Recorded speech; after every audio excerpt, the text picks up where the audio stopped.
Sawadee Krap and welcome to another episode here for the Funky Pod, Mindful Media and Communication. And well, as you can see, today I woke up and I chose why to get cancelled because we're talking about Times Person of the Year from a media point of view, media and communications point of view, because that's what we do.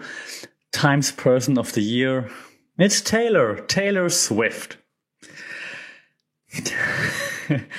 Hey, wait with the cancellation until I said what I wanted to say and then you cancel me, okay?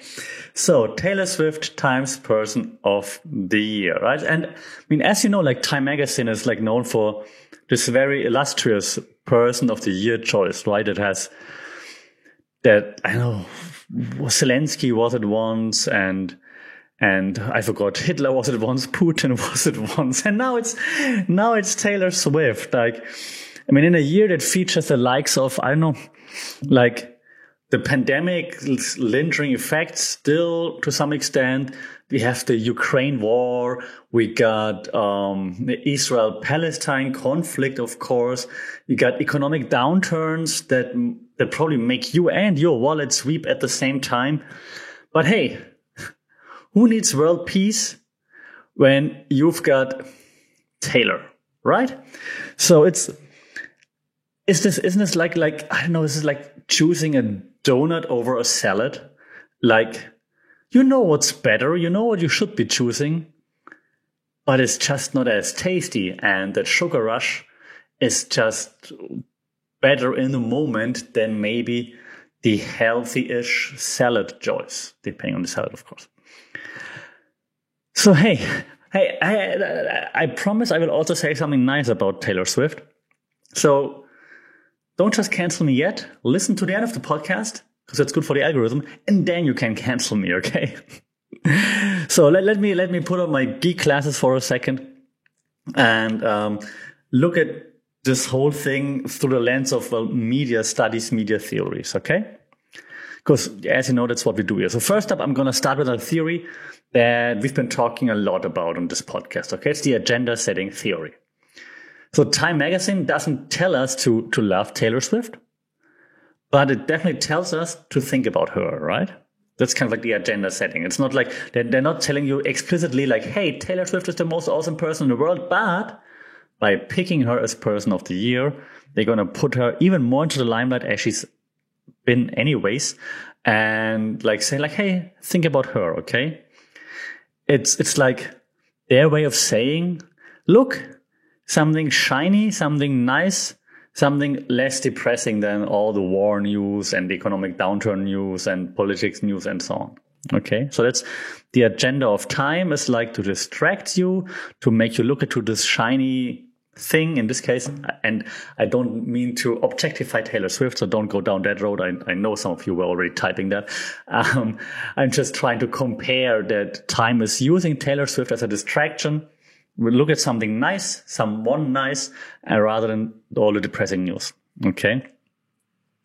Another theory that I think fits here while I was preparing that podcast, and yes, I prepare, is the cultural study theory. Okay. So why? Because Taylor Swift is not just a singer. Okay. She's like this walking, talking symbol of like 21st century issues. Gender politics, check. Yeah. Celebrity activism, check. Masterclass in rebranding, double check. So she checks all those boxes, okay? So she's awesome at doing what she does. See, I say something nice. But what she does is obviously very authentic. Bland. I mean, it's very bland. Authentic. Okay? So she checks all the right boxes, surprisingly. Okay? It's smart. From a business point of view, it's super smart. Is it authentic? You decide. Another theory is the use and gratification theory. Okay, so if you look at like what satisfies you in the moment, what do you want? You want drama, you want heartbreak, you want And that's the one thing that I agree with. You want cats.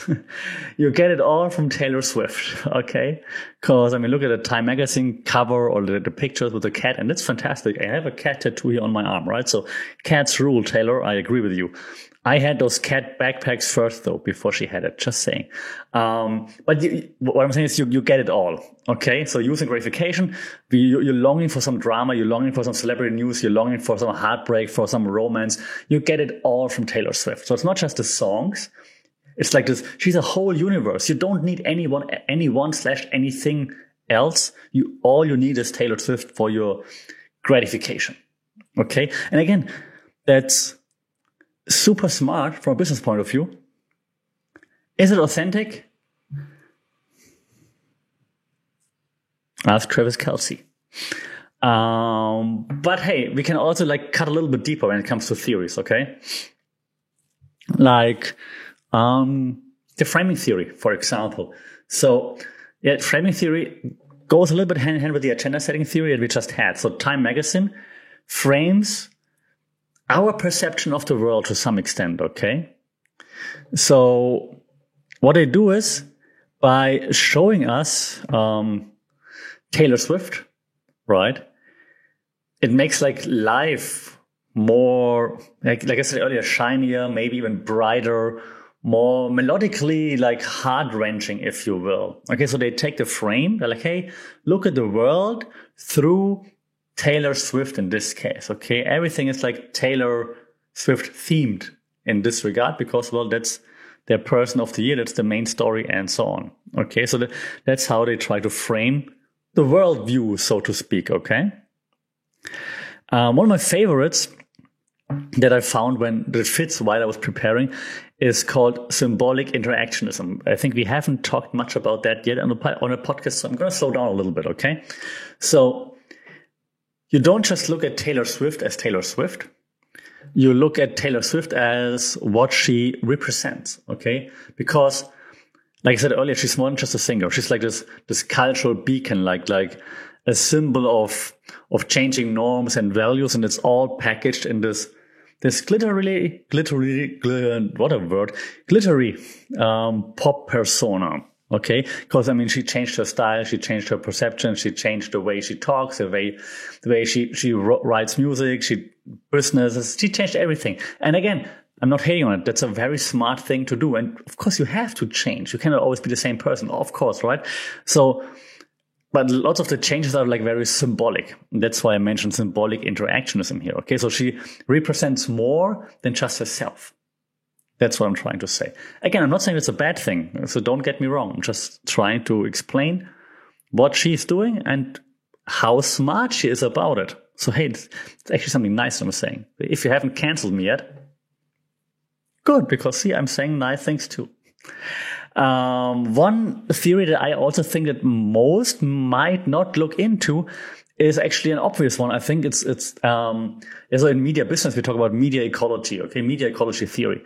So yeah, Taylor Swift in the media landscape isn't just like another story. It changes, like what she does changes the whole ecosystem, okay? She's like this, don't switch off when I say that because I explained it. She's like this invasive species, but the kind you can't help but love. So she goes in on something and everyone follows. Okay, so she loves cats and carries her cats around everywhere. Now everyone's like, yeah, I'm gonna do the same. Ooh, let's buy cat backpack and let's go. I did it first.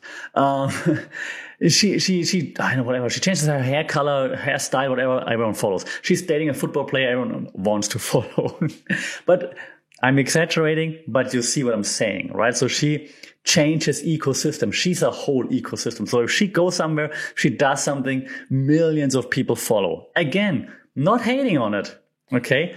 It's great, obviously. And she made it work. She built it. So that's good for her. I'm just showing what's happening, not hating just yet. The last one before I then move into an even more positive spin on things is, look at me being positive, is the two-step flow theory. Okay, maybe Time Magazine. There's a spider on my microphone. I hope she is alive. Two-step flow theory, okay? Maybe Time Magazine is banking on like an influencer like Taylor Swift in this case to cascade their message through society, right? It's not just media to audience. It's media to influencer, Taylor Swift to audience.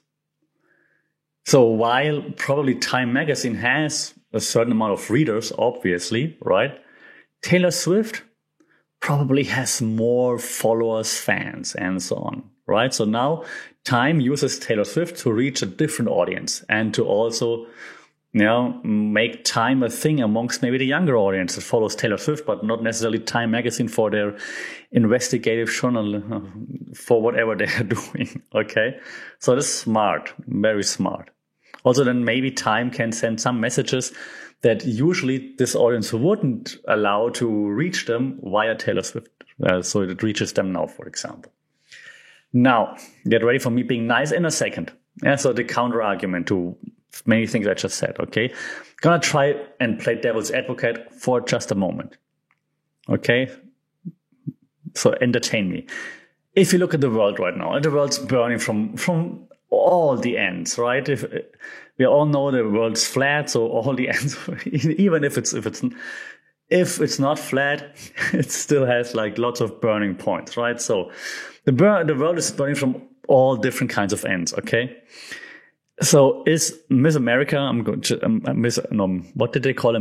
Not America, Americana, right? Isn't this? I think so. Apologies for my missing knowledge of the Taylor Swift vocabulary. Miss Americana, right? So is she really the hero we need, or is she the distraction that we're settling for? Because what I said earlier, Time is trying to distract us with something shiny, Taylor. Maybe, and if that's happening, but maybe we want something to distract us. Because we are seeing all those bad news everywhere all the time.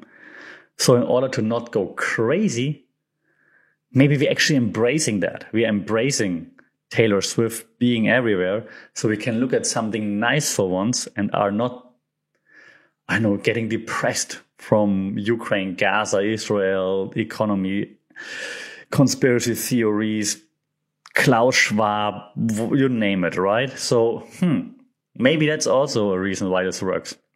And just imagine Time magazine would have chosen like a frontline worker, peace negotiator, someone who invented renewable energy, that would solve all the world's problems.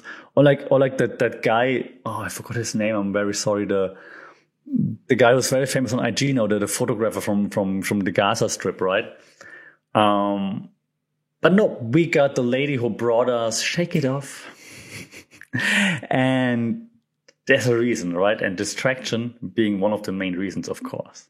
Now, the question is, does it now mean that global issues take a backseat to pop culture because we're all in on Taylor and we're not talking about wars and so on? Or, and now I'm being nice, benefits of the doubt, maybe Time magazine just wanted to give us a break from all the doom and gloom by saying, hey, we understand there's so much shit, now I'm getting demonetized, going on out there, but hey, let's look at something nice for just a second. What do you think? Does Time do it because they want to be nice to us? Or did they just think pop culture sells better and that's why they did it? To quote the epic rap battles of history, check it out on YouTube, you decide. I'm going to try to understand Time's perspective for a second, okay? So let's try to circle back for a moment. Like, why did they do what they're doing? So I'm going to try to add to their rationale now with a little bit of like media economics, okay? Because it's not just about the audience's like appetite for celebrity glitz and glamour. It's about economics of attention, right? Great buzzword when it comes to economy, money, and so on, media business. So Taylor Swift sells. And in the end, magazines are in the business of selling stories and themselves. So while it would be nice to see the photographer dude, whose name I can never pronounce, I'm sorry, but you know who I mean, on the cover, of course you go for Taylor Swift because she just sells way more. That's sad. That's the sad truth. And yeah, magazines need to make money. So does Time. There's also another theory that I thought fits here. We got the normative theory of media. So maybe perhaps Time is also playing its role in shaping those societal norms, like choosing someone who embodies like certain ideals or aspirations. Whether these are the right ideals, that's up for debate, right? But you pick someone that has like the status of like a role model, an idol, and so on, that many people hold in high regard, and that's why they pick that person. Whether or not, again, if that's the right, I hate it, but I would do like air quotes if I wouldn't hate it that much. So that's up for debate, of course. So and to wrap things up and to not hate too much on Taylor, and if you haven't canceled me yet, hey, nice. So Time's choice, I think, of Taylor Swift as a person of the year is pretty complex. It's like this complex cocktail of like as it's just so like media theories, societal reflections, and yeah, even like a bit of this good old fashioned my language today terrible. Maybe I should switch to German for this podcast. So we have media theories, societal reflections, and good old fashioned business sense. Can I say that? Yes, I can say that. Okay. Media theory, business theories. Okay, time to wrap up the podcast. So let me know what you think. Like, is Taylor Swift's selection as like the person of the year, is it like a masterstroke of like media savviness? Is it a missed opportunity to highlight someone more deserving or highlight a more pressing issues? Let me know in the comments at FunkyPod on social media, funkypod@gmail.com, or just leave your thoughts right here on the podcast, of course. Leave a review if you can, if you will, if you haven't canceled me yet. A positive review would be nice. A positive review would be nice. And yeah, if you haven't canceled me yet, I appreciate it. Take care, stay safe, and we talk soon. Sawasdee krap.